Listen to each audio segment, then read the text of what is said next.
they have questions, Ms. Evans? Please put them in the chat and we will answer them.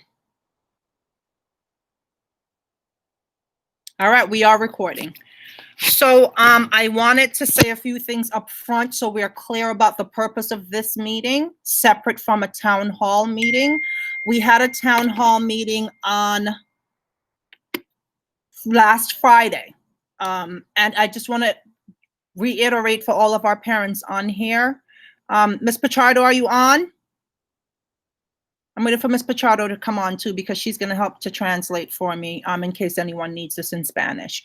But so I'm reiterating that if you're not following us on any of our social media platforms, please follow us. It's the place where we can get information out very quickly, very fast, as soon as we know it. A lot of things are changing with the city by the minute. They're sending us directives all the time and things are ever changing. So if you are not, Ms. Pichardo, thank you for joining us. I was just welcoming the parents and reminding them that if they're not following us on social media, that they should. It's at 1:38 PS for Twitter, for Instagram. We also have a YouTube channel, which I'll talk to you a little bit more, because that's where we post the videos. If you're not able to make it to a meeting, we usually record them and then we post them there for parents who may need to see them a little later on. We answered a lot of questions in the town hall. The superintendent was here with us. And so if you have any questions today, I will do my best to try to accommodate that. But today's meeting is really about special education and the focus that I want to put on that for a minute, because I spoke to a few parents as we were doing pop-up pantries over these last couple of months.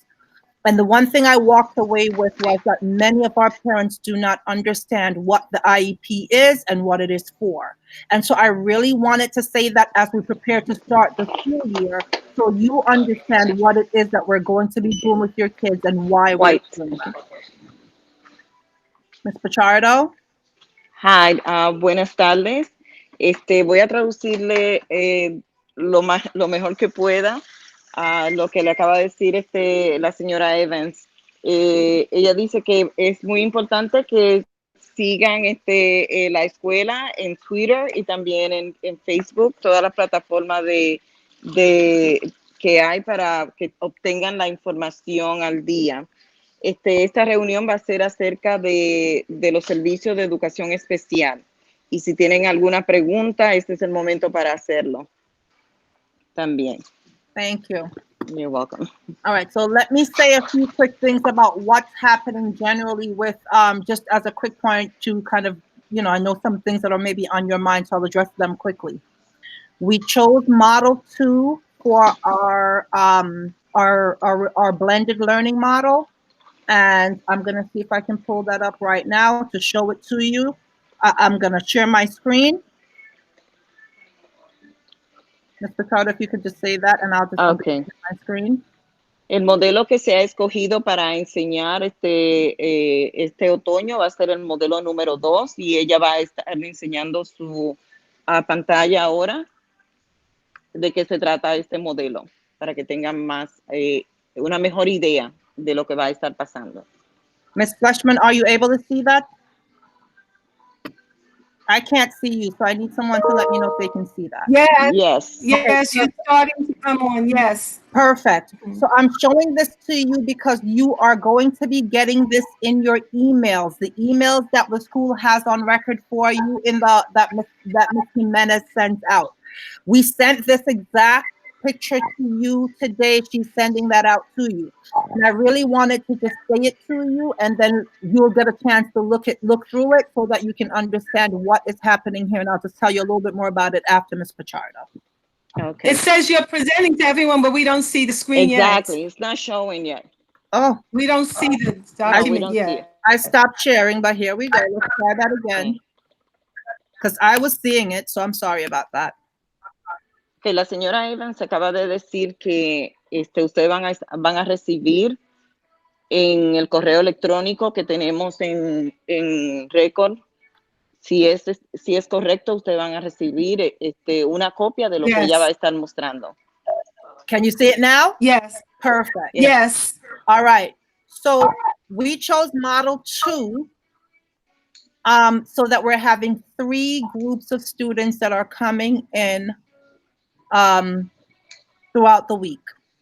Group A, Group B, and Group C. Okay. Escogimos el grupo, el modelo número 2, donde 3 grupos van a estar viniendo a la escuela durante la semana. So, as you can see at the top, it says Group D. Those are the children that are in full remote learning. That means they do not come in on any day. They are in full remote learning. That's Group D. El grupo D va a ser el grupo que va a estar a través de la computadora, que va a ser a través del aprendizaje remoto. So those children are the one whose parents opted in. You had to go in and fill out the survey to say you wanted your children to be at home learning for the time being. So you, in order to have that option, you had to have filled out the survey to have it. Esa opción, los padres que obtuvieron esa opción para sus hijos fueron los que llenaron el sondeo que se dio o el survey que se dio para llenar para que pudieran escoger quedarse en la casa los niños para aprender desde la casa. And the reason that we chose this model is it depended on the number of children who were going to be in full remote and the number of school personnel and staff who were also having an accommodation and were not coming into school. So we chose the best model that would ensure that we have teachers in all 3 days to cover all of our students. El modelo que se escogió fue basado a este sondeo que los padres contestaron y también basado en la cantidad de maestros que iban a regresar a la escuela, ya que también se acomodaron algunos de los maestros para enseñar desde la casa. So what it is that you will notice that on Wednesdays, Group A is in on every Wednesday. Group B, every Thursday they're in, and Group C every Friday. What changes is Monday and Tuesday of each week. Different groups come in then, and you will get the schedules for your children to tell you if they come into school. This is only for children who are coming into the school, the ABC model. Ok, como pueden ver, el grupo que viene los miércoles es fijo. El grupo A entrará a la escuela los miércoles, el grupo B los jueves y el grupo C los viernes. Lunes y martes es donde van a cambiar, donde va a haber una variación y se le va a dar un horario para seguir. So it's 3 cohorts and 1 is remote. The children will be in school 1 to 3 days per week or 1 to 2 days per week. And you'll notice that if you look at the model here, you'll notice that the children are in school over a 3-week period 5 times. So I don't want parents to misunderstand that their children are coming into school and to think that they're there every day. They are not. They are only in school in a 3-week cycle for 5 days. The other days they are in remote learning. Ok, esto es muy importante que lo entiendan. Los niños van a estar en la escuela 3 días por semana, entonces la semana siguiente 2 días, o sea que en un intervalo de tiempo es que se van a completar los 5 días. Esos días que no van a la escuela van a estar en remote learning, o sea, van a estar en la computadora aprendiendo. Si tienen alguna pregunta, es bueno que lo hagan ahora porque es muy importante que entiendan que no es todos los días que van a entrar a la escuela. Los días que no entran van a estar aprendiendo desde la casa. And this is to ensure the safety and health of our children. So if you are in Group A, the idea is that you're only staying with Group A throughout the time.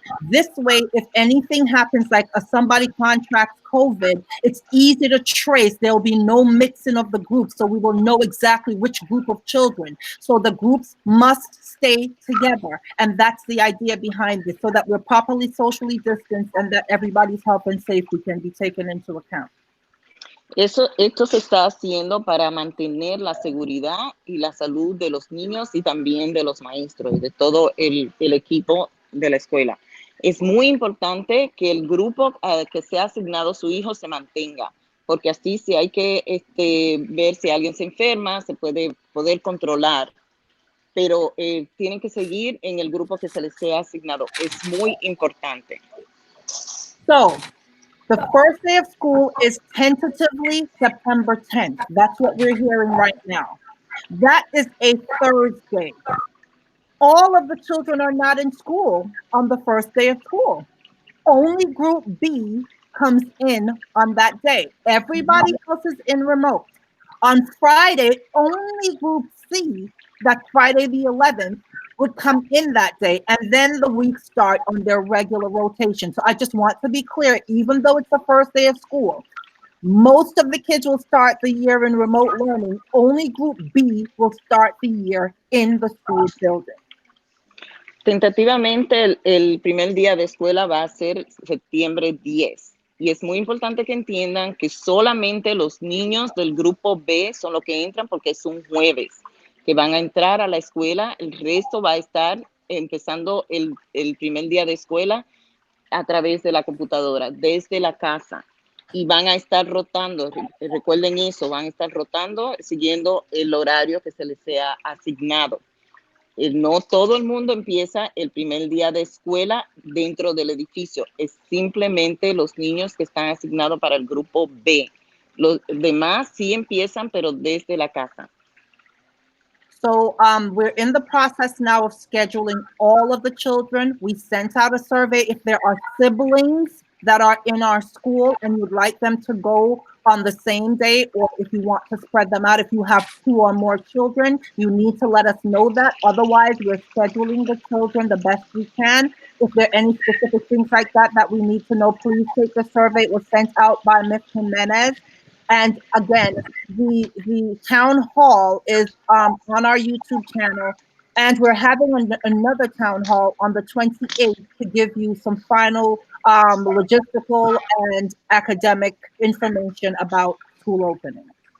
Es muy importante que contesten el nuevo sondeo o survey que se ha mandado para determinar si tienen niños, hermanos de algún alumno que quieran que entre el mismo día, todos los niños que tengan.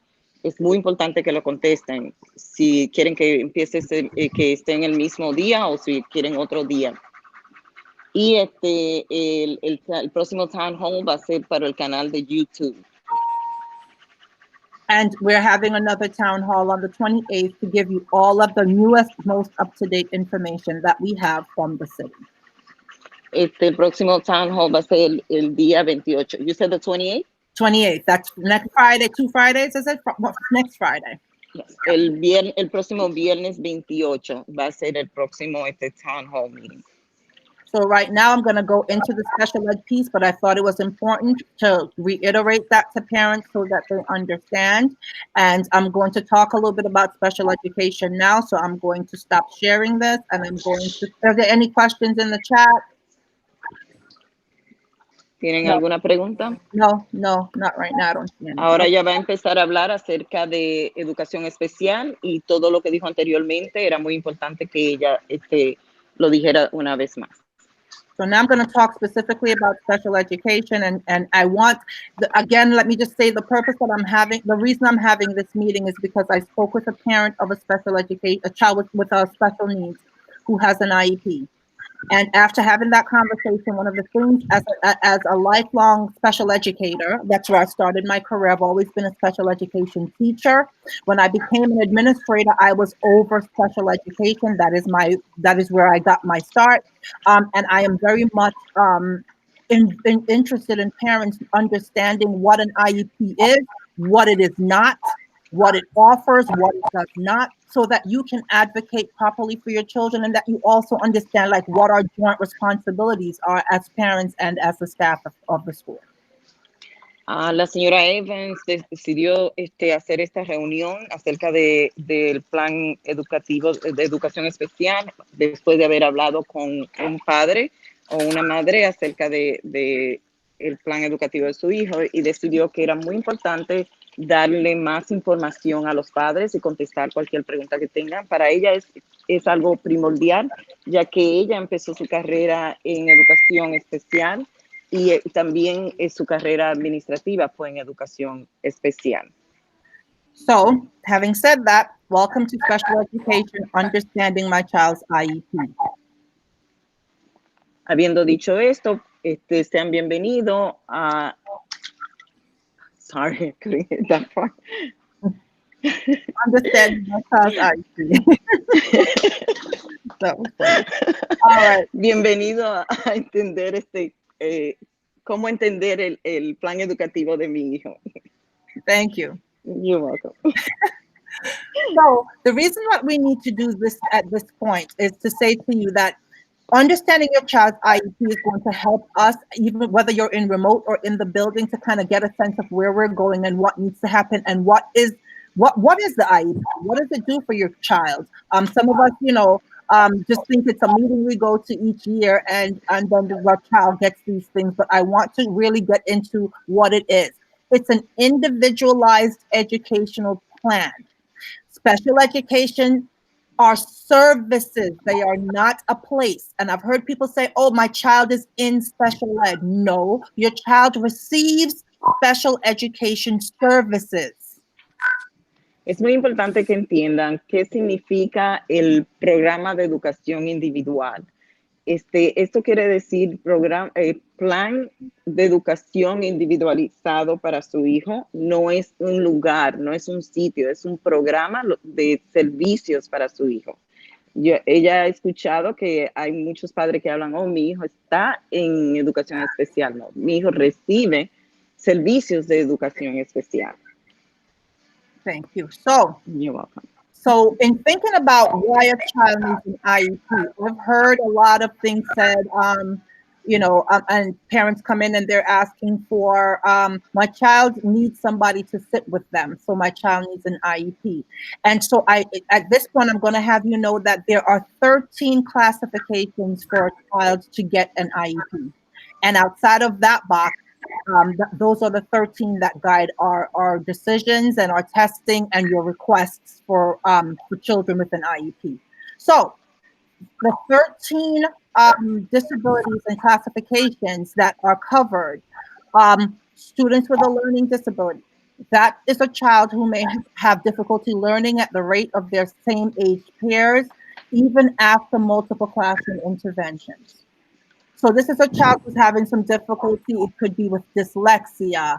And those things have to be diagnosed by a professional. That's not something we can say, oh, the child does this, so therefore he must be or she must be dyslexic. That's not how it works. Because there are some letters like B's and D's that children transpose all the time, and that has nothing to do with having a disability. It has to do with how children develop and what they're developmentally ready for. So sometimes we see those things, or they might write their S's and their 5s that look similar. We say, oh, something is wrong. And no, because those things typically correct themselves. It's when they don't that we have purpose for concern. Go ahead, Miss Pichardo, you're going to have to remind me that I have to stop because yes, this is a lot. Sorry. That's okay. En educación especial hay 13 clasificaciones. Entre ellas está estudiantes que tienen problemas para el aprendizaje, estudiantes que tienen también dificultad aprendiendo con autismo, que tienen problemas también del cerebro, que tienen traumas en el cerebro y también problemas intelectuales. Entre ellos. Okay. I just that's fine. Name a few. So you can be more specific. That's perfectly fine. So I'm going to stop sharing for a second because I want to go through these just in the way that they're written by legal. So then the second one is other health impairments. And that covers conditions that limit a child's strength, energy, or their alertness. And that also, it has to be a medical diagnosis. It's a other health impairment. So we have to have something that says there's something that goes on with the strength of the child, their energy, their alertness, things that affect those things, their executive function. Otra de las clasificaciones tiene que ver mucho con la salud, que tiene que ver con las funciones ejecutivas, cómo los niños prestan atención, cómo inician ya sea un trabajo, una conversación, todo lo que tiene que ver con su comportamiento y tomando decisiones a nivel de ejecución, de cómo hacer una cosa, cuánto tiempo se tardan para hacerlo, si pueden enfocarse o no. Y eso tiene mucho que ver también con la clasificación médica. Thank you. Autism spectrum disorder, which is also diagnosed by a physician, a doctor. El desorden del autismo, que específicamente tiene que ser también por un doctor, un neurólogo específicamente, tiene que diagnosticar Emotional esta disturbance. clasificación. Sorry. That's okay. Emotional disturbance, which could include anxiety disorders, schizophrenia, bipolar disorder, obsessive compulsive disorders, depression, those types of things. Problemas emocionales que tienen mucho que ver con esquizofrenia, problemas psicológicos, de comportamiento. Okay. And then speech or language impairment, which is one we see a lot. And I think when parents hear, and not just parents, I think people in general hear speech and language, they think about, oh, my child stutters, or my child's having difficulty, he has a lisp. And so it's more involved than that. It's also about how a child receives language, they're receptive, and how they express language, and how it affects their comprehension and how they're able to process language. Y la otra clasificación es la clasificación que tiende a ser más común, que es la del habla y el lenguaje, impedimento del habla y el lenguaje. Muchos padres tienden a pensar que el impedimento del habla y el lenguaje se refiere simplemente a lo que tiene que ver con el habla, cómo el niño pronuncia, si hay un problema de articulación, si hay un problema de que el niño tartamudea. No, el habla y el impedimento del habla y el lenguaje se refiere a otras más cosas más complejas, cómo el niño percibe su alrededor en términos de comunicación, cómo se comunica, cómo comprende y también interpreta lo que está pasando a su alrededor, todo lo que tiene que ver con el lenguaje, la gramática, la comprensión y también cómo produce el lenguaje. Visual impairment, including blindness, deafness, and hearing impairment. And I'm putting those three together. So it's visual impairment, which could include blindness, deafness, which means they can't hear most sounds even with a hearing aid, and then hearing impairment, which is just hearing loss that's not covered by the deafness definition. También las otras clasificaciones que ya la está agrupando, estas tres clasificaciones que tienen que ver con lo visual, la ceguera y también la audición, pérdida de audición. Estas clasificaciones, también estos servicios se dan a través de un IEP o un plan de educación especial. Deaf blindness is where there is a diagnosis of both severe hearing and vision loss. And then orthopedic impairment is where a child lacks the function or ability of their bodies, such as in like cerebral palsy. En deaf blindness, cuando ella dijo ceguera y también que no puede hablar, que es como usualmente llamamos mudo, puede haber una clasificación para ambos. Y también está la clasificación para los niños que tienen daño cerebral. Intellectual disability is the disability where a child may have a below average intellectual ability. So this may also the child may also exhibit poor communication, poor self-care, poor social skills. And an example of that is kind of extreme would be like a child who has Down syndrome, but that would be the extreme, not necessarily the only qualified. También está la incapacidad intelectual, que viene siendo cuando los niños tienen problemas también. Es como un conjunto de todo. Tiene que ver mucho con el aprendizaje, el problema del habla. Y en un nivel extremo vienen siendo los niños que tienen Down syndrome. Los niños que tienen problema de síndrome de Down. Traumatic brain injury is an injury caused by an accident or some kind of physical force where the child has suffered a traumatic brain injury. And you'll notice that many of these require medical medical diagnoses. También existe la clasificación para los niños que han obtenido un accidente donde han tenido discapacidad debido a un accidente que tenga que ver con el cerebro, And finally, que es traumático. sorry. That's okay. And then finally, multiple disabilities is when the child has more than one condition. So having multiple issues creates educational needs that can't be met in a program designed for only one disability. So it's looking at the child has multiple things going on that fits into any of these IDEA categories.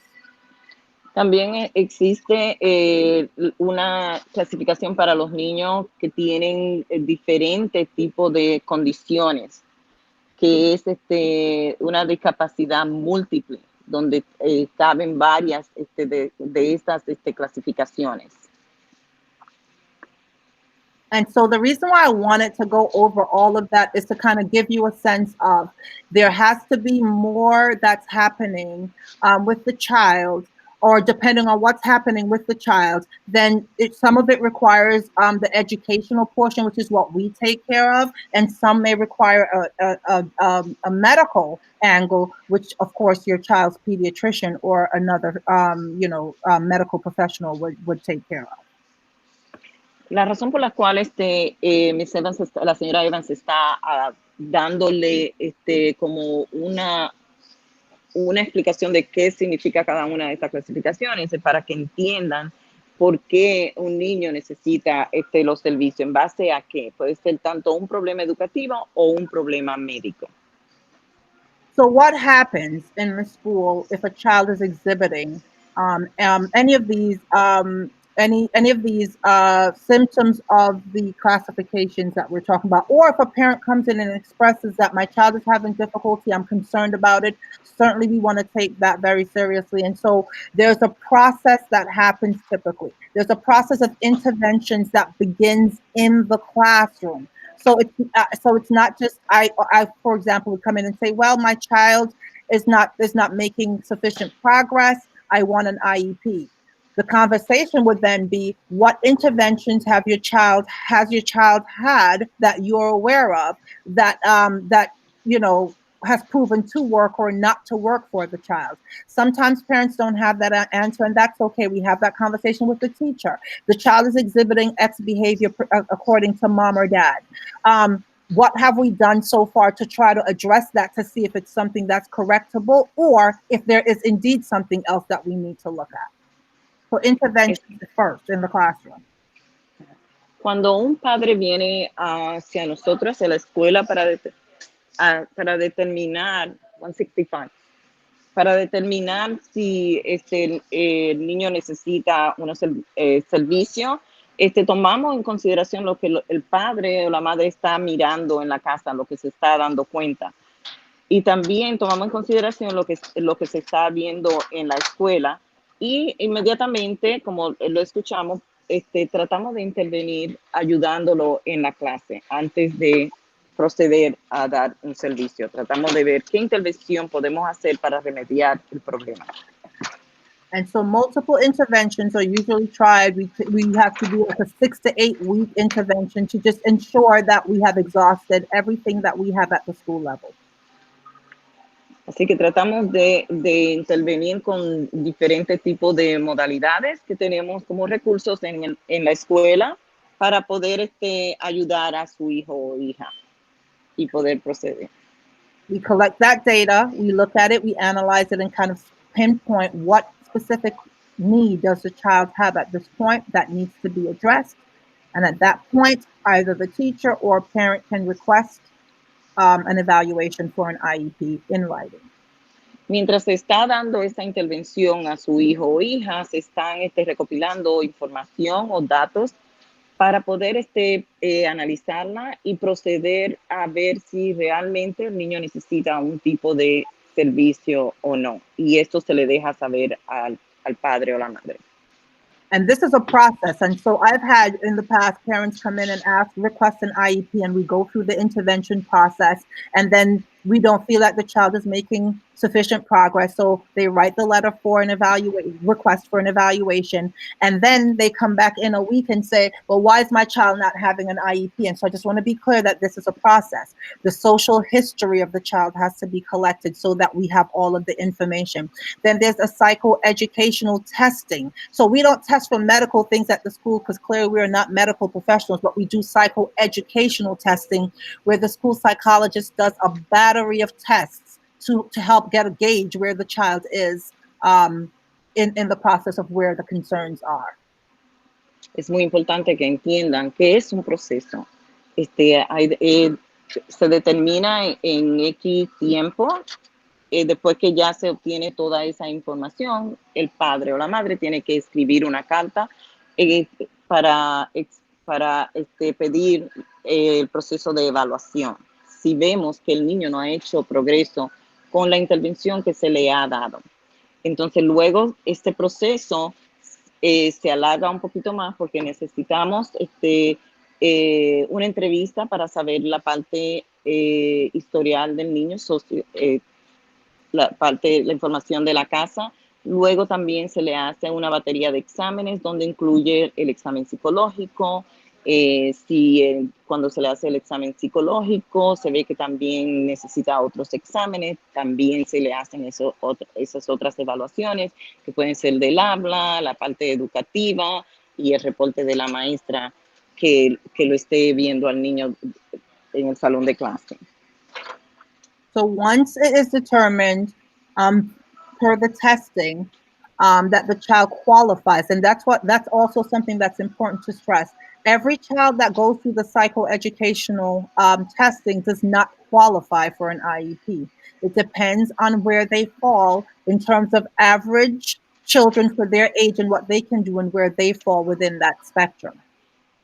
Es también importante que entiendan, porque el niño sea evaluado, no significa que automáticamente el niño va a recibir servicio. Todo depende de los resultados de esa evaluación psicológica que se le haya hecho al inicio del proceso. Si el niño se evalúa comparando con el resto de los niños de su edad, entonces, dependiendo de dónde caiga el niño en términos de los resultados, es que se determina si el niño realmente tiene un problema y necesita más servicios o más evaluaciones. So if speech and language were, say, the concern, a speech therapist would be the person to give that assessment. If hearing impairment was the concern, then a hearing specialist would give those assessments. And so it depends on what the concerns are and what we find out. Y es también importante que entiendan que cada área donde sea de preocupación, ya sea para los padres o por lo que se haya visto de acuerdo al examen psicológico, a la evaluación psicológica, se va a hacer esa evaluación. Si la preocupación es el habla y el lenguaje, una terapeuta del habla y del lenguaje es que va a evaluar a su hijo. Si es de un problema de audición, va a ser un especialista en esa área también de la audición que va a evaluar a su hijo. So once that meeting is set up, that's usually when the parent are called in, and we come in and we meet together with a team, the school-based team, and that includes quite a few people. It includes the school psychologist, especially if it's an initial evaluation and an initial IEP, depending on what the child's needs are. There could be a speech therapist there, occupational therapist, physical therapist, depends on what the child, after all of the evaluation, what they exhibit and what their needs are. Ya tan pronto se han hecho todas las evaluaciones correspondientes, entonces, y se obtienen los resultados, entonces los padres son invitados a que vengan a una reunión a la escuela donde se sientan para hablar acerca de los resultados de estos exámenes y para tomar una determinación de si el niño o la niña va a necesitar servicio, qué tipo de servicio son recomendados y se necesita su aprobación. So as you look at this, I hope you can see this slide that I have here. Can we see it?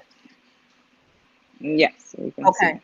So typically at the IEP meeting is where a lot of things are discussed. I'm just going to go quickly through a few things and then look at an IEP quickly so you can get a sense of it, and then we will wrap up. So the least restrictive environment is typically where we start for children. We don't want to just go from they were in a regular classroom to putting them in a small class. And oftentimes people come in and they ask for a small class. And I think oftentimes you have to understand what those small settings mean in order for you to understand what you're asking for. Some of us are well aware, others are not. So they ask us to start in a community school with the least restrictive environment. That means if a child can get the supports they need through the SETS program, which is special education services that they can get pulled out for or pushed in for depending on their need. It is what is usually recommended to start.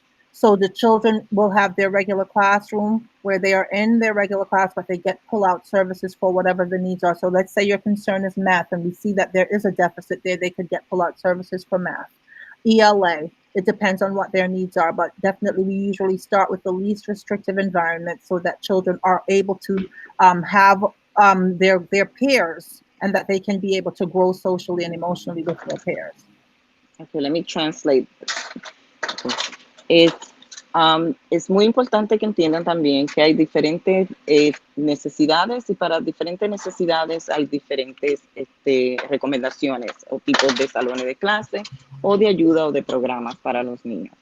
Siempre se empieza con el programa o los servicios menos restringidos, o sea, el ambiente menos restringidos para los niños, que puede ser SETS, que significa una maestra de educación especial, donde puede sacar al niño de la clase para trabajar en el área donde el niño está donde el niño está deficiente. Puede ser tanto matemática como puede ser también la gramática, o las dos. Puede ser tanto dentro del salón de clase que se den estos servicios, o puede ser que se saquen a un salón más pequeño fuera del salón de clase. The next is the ICT, Integrated Co-Teaching, where there are 2 teachers in a mixed classroom. And I've taught in this classroom in the past. I taught for 4 years in a classroom like this. And it is an incredible experience when you can walk into a classroom such as this one and you can't tell the difference between students who have an IEP and those who not, because that's how it's designed to be. The idea is that you're going to have students with an IEP receiving those services, along with children who are in the general education setting who are not receiving any services, but they're there together, learning in the same space with 2 teachers, a special education teacher and a general education teacher.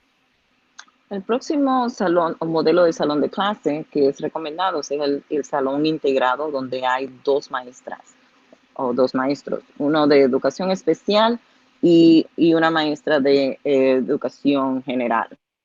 Este es un salón de clase donde la señora Evans ha trabajado y le ha gustado bastante, porque el modelo es bueno ella le ha gustado porque no se nota la diferencia entre el niño que está recibiendo los servicios de educación especial y el niño de educación general, porque están unidos trabajando en lo mismo, sino con ciertas acomodaciones, y donde nadie lo puede entrar cualquier persona y no lo puede percibir, no nota la diferencia. There are times when children may need a little bit more smaller setting to address their needs. And so a 12-1 classroom where there are 12 students and 1 teacher might be ideal for some students who maybe are easily distractible. Maybe they need a smaller space where they're able to, some children don't focus well in larger settings. They're unable to, they need that small space where the teacher and them are, they can build that tighter relationship. Their needs are greater. And so having that smaller setting gives them an opportunity to have more assistance and less children to be able to split, that teacher with. So it really gives them an advantage, particularly if they're children who don't exhibit any challenging issues besides just that they need a smaller setting to focus and to do work. Un salón pequeño es un salón de clase donde el niño necesita un poquito de ayuda más individual, donde no tiene problema de comportamiento, sino es que académicamente necesita esa atención más individualizada. So the question, I saw a question, so I'm going to stop Yes. right now and answer it for a second. It depends on how many children opted again into remote learning and how many children are coming into the building. So typically in a 12 to 1, in any special education class, there are 12 students. If 6 of them or 7 of them have decided that the parents have decided that they won't come into the building, then whoever the children are that are coming into the building, depending on their recommended services, if they're ICT, they'll receive their ICC services. If they are in a self-contained class, which is the 12-1 and the 12-1-1 setting, then they'll come in on their schedule and be in that setting. So it's hard to say because it depends on how many of them actually show up to the building. And at this point, there's not that many, but they will all receive their services that they're due, and they're also going to be in the setting that they're recommended for. La señora Evans estaba contestando una de las preguntas de cuántos niños van a estar en el salón de clase. Entonces ella estaba explicando que generalmente son 12 niños que están en el salón de clase de educación especial. Y todo depende cuántos niños vayan a entrar, a cuánto van de esos niños de educación especial van a estudiar de forma remota o cuánto van a venir a la clase, a la escuela, al edificio. Thank you, Miss Pichardo. You're doing a great You're job. welcome. You're doing. Thank you. You're doing the I'm Lord. trying. And then a 12-1-1 is 12 students, a teacher, a paraeducator.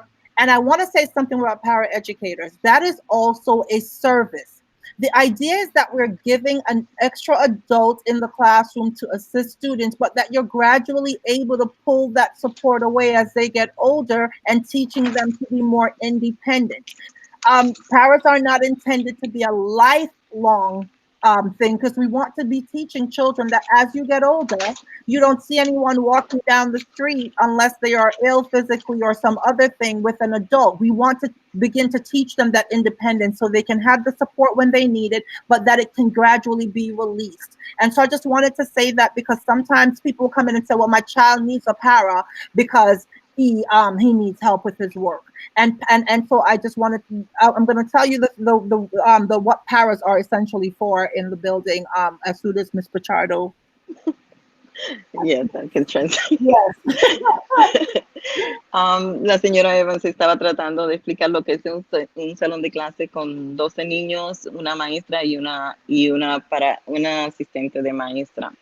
Y también quería dejarles saber que una asistente de maestra de esa que una a una para su niño, no es para toda la vida, es para ayudarle al niño a que sea independiente. Esa es la meta de cuando el niño tiene un plan de educación especial. Queremos ayudarlo a que el niño sea independiente, no que dependa de una persona todo el tiempo, porque cuando estamos en la calle, ya sea como adulto, como niño, al menos que no sea un problema físico, un problema médico, es que andamos con otra persona al lado, llevándonos de la mano, haciendo las cosas, ayudándonos a hacer las cosas. Y esa no es la meta del plan de educación especial, es ayudarlo a que sean independientes. Thank you. I see your question. So I'm going to tell you that we're going to post the devices link here too, because you can still apply through the DOE to get the iPads. And I think Miss Jimenez had called. Can you, Miss Jimenez?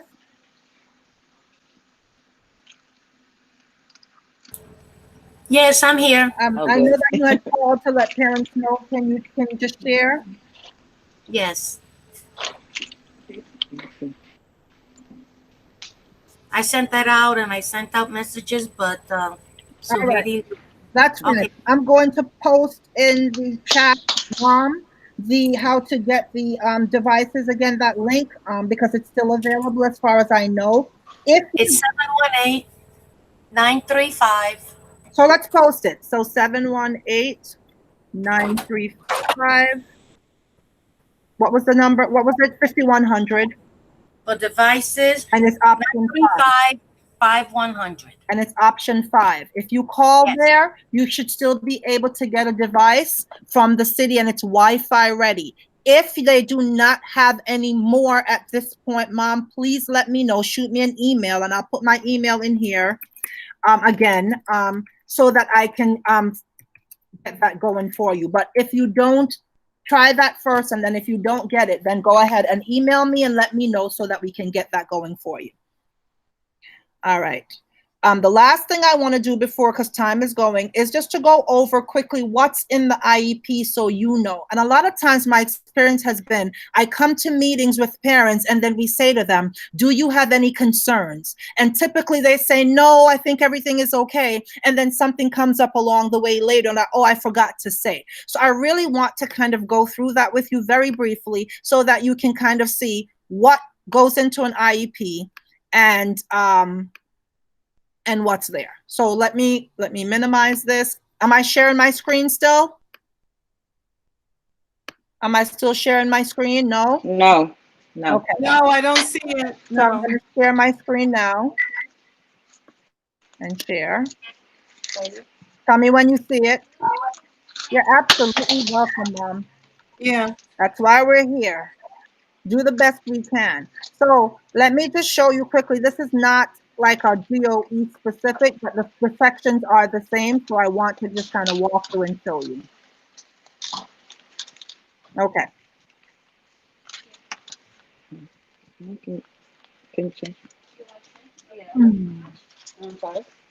So you'll notice that this is a made up IEP. And it just talks about what you'll see, if your child has an IEP, so you'd be able to see that. The child's name is on there, the child's date of birth is on there, the child's age is on there, and their disability classification is on there. It tells us, and typically for our school's purpose, this is typically speech and language, or a learning disability or some other thing, but typically speech and language shows up a lot in IEPs. And so it will tell you the classification and then it has that information. The first thing that you see on an IEP is something called the present levels of performance. And it's important for you to know that because this is from testing. This is from observation of things in the classroom. So it's important for you to know. So it's the current functioning of the child based on data that the teacher has collected. So this includes what are their strengths in reading, writing, math, social, emotionally, so forth. Ms. Pichardo, before you keep translating, is there anyone who needs the translation?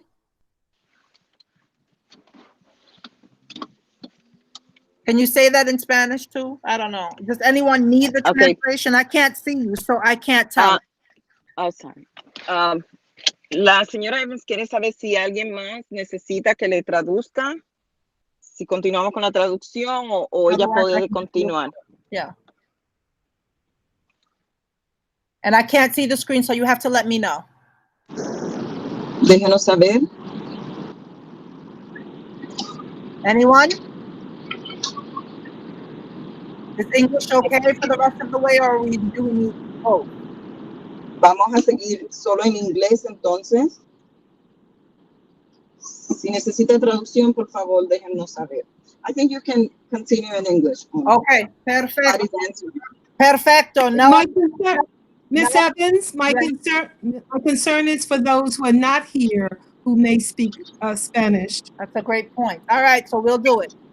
All right, so the present levels addresses academic, and the academic portion just spells out what the child can do in the core subjects, reading, writing, math, and then the teacher puts all of that data in there. And then they write a little blurb about the child is able to do this in math, this in math, this in math. This is where they need some help.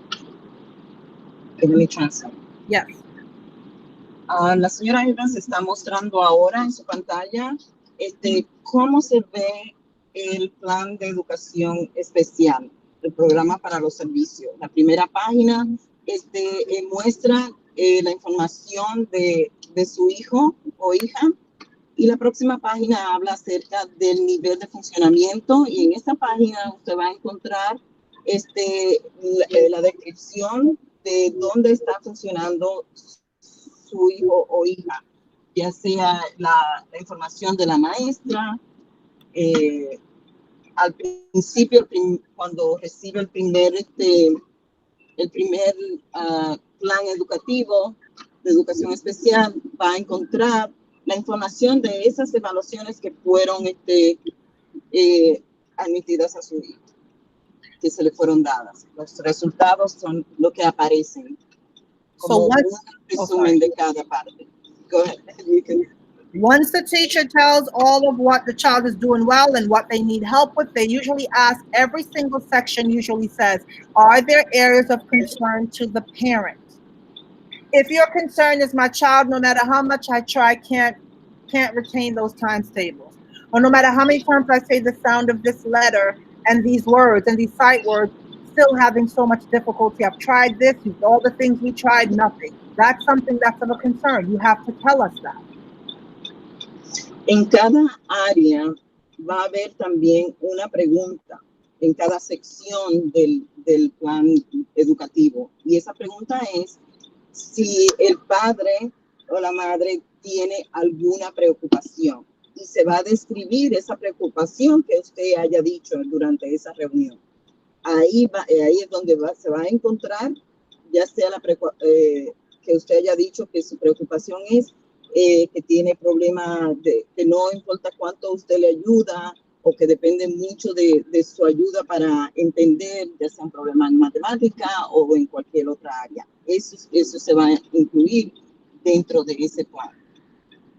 The next part is their social development. The teacher Can I go to Target? The teacher can only speak about what they observe from the child and what they have asked the child about, like, what do you like to do and so forth. We count on you parents to tell us more about the children. Like how are the children at home? How are they with their siblings? What do they like? Are they sociable? Are they this way? Because it really helps us to get a full picture of, I might be telling your child, no, you need to answer this question and this is how I want you to do it. And you may be able to share with us, my child really doesn't do that, even at home. That gives the teacher and the team some insight onto how to best communicate and to adapt to what your child's needs are. La próxima sección es la parte socioemocional. Y la parte es en esa sección, la maestra va a hablar acerca de lo que ella puede observar dentro del salón de clase. Más se va a incluir la información que usted dé acerca de cómo su niño o niña se relaciona con otros niños, cómo se comporta en la casa. Pero la parte de la maestra solamente va a hablar acerca de lo que ella puede ver dentro del salón de clase. Y es muy importante su participación en esta área.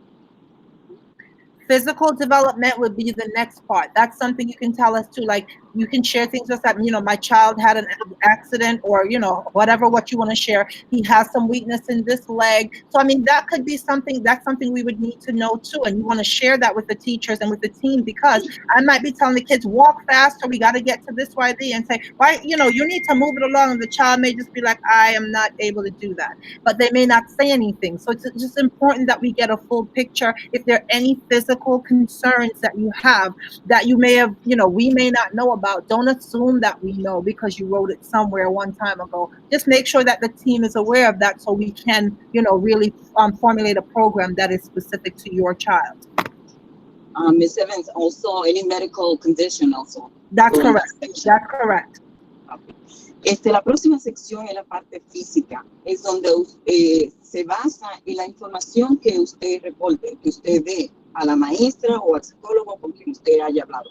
Es muy importante que a la hora de esa reunión usted vuelva y indique cualquier preocupación que tenga en el área física, ya sea que tiene un problema que se cae mucho el niño, ya sea que tiene que coger de un lado o que tiene una condición médica. Eso es muy importante que lo reporte porque es en esa sección donde necesita poderse anotar y que aparezca para que todo el equipo que vaya a trabajar con el niño sepa de la condición del niño o la niña.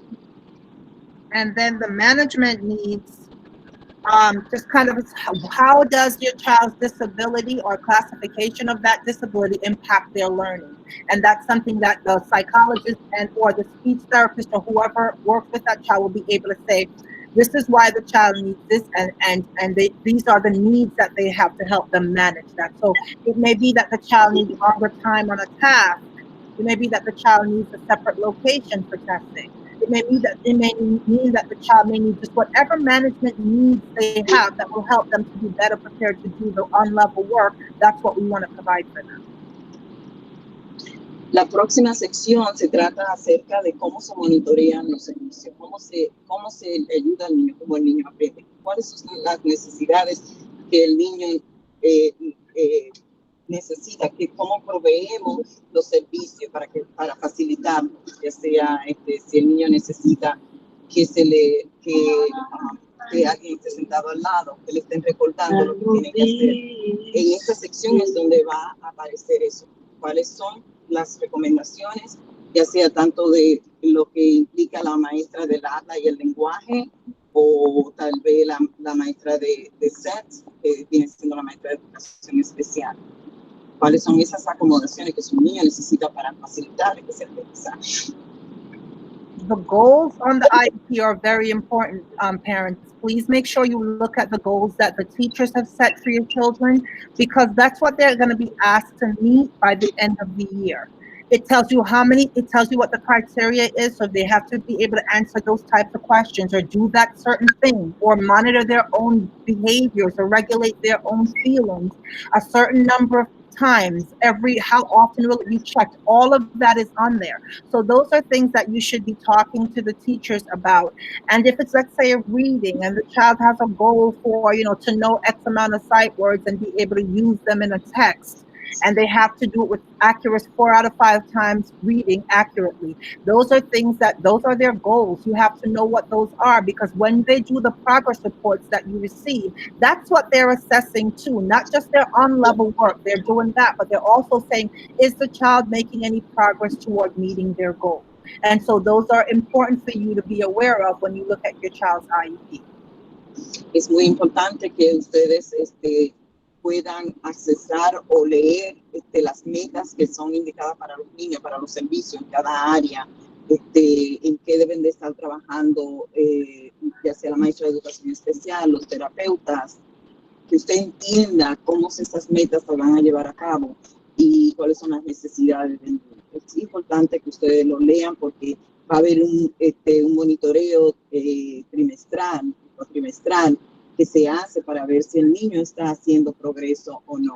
Y usted quiere tener control de eso, de saber cómo tanto puede ayudarlo en la casa como cómo se le está ayudando en la escuela. And so I'm going to stop there today, but one of the things that I think is vitally important for you to know is that every child in New York City has to meet the standard promotional criteria for their grade. What does that mean?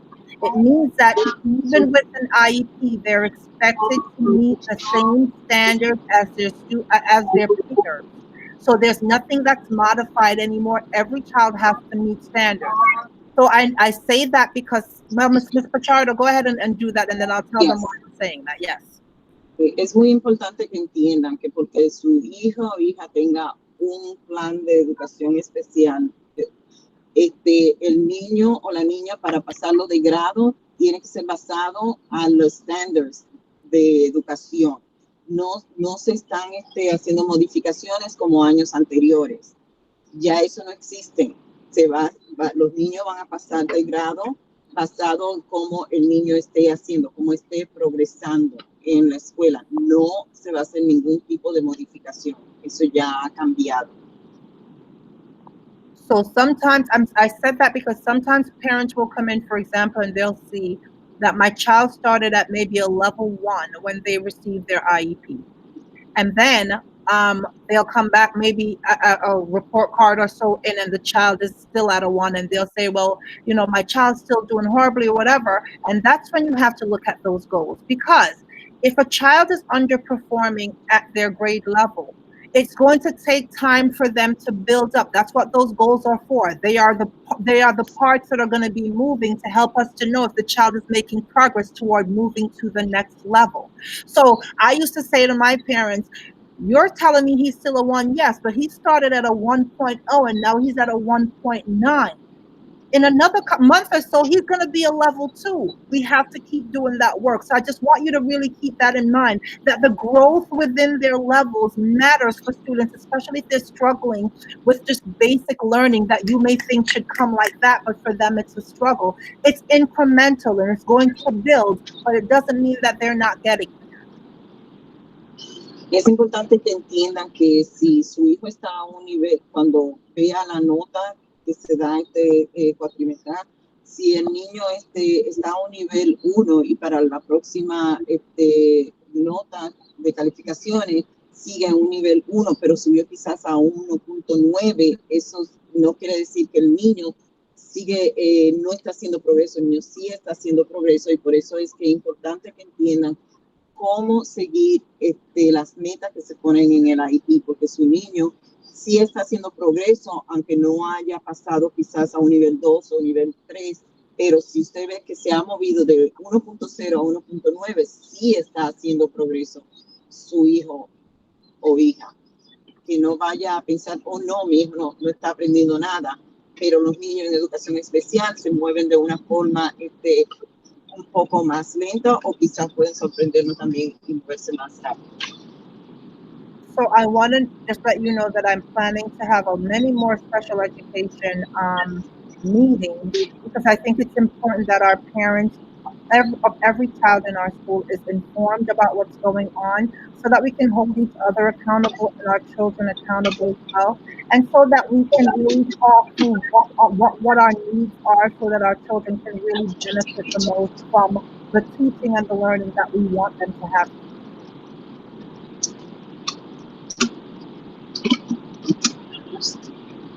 Mr. Charter, did I read? Yes, I'm so sorry. I got distracted. I'm driving. That's okay. I was just saying that I really want we're going to continue to have more meetings. Yes. Because I just want to keep them informed about what we're doing. And I'm just going to talk for like maybe 2 more minutes about what that's going to look like this school year, and then that'll be all. I'll let you go. It's Thursday. Okay. La señora Evans quiere dejarle saber que ella va a continuar teniendo más reuniones como estas para darle más información acerca de educación especial, porque es muy importante que ustedes entiendan los servicios de sus niños y cómo lo pueden ayudar, y cómo también nosotros podemos hacer un mejor trabajo. So please remember. Go ahead. Finish. Sorry. Ella dice que va a dar más información 2 minutos más para que podamos entonces concluir con esta reunión.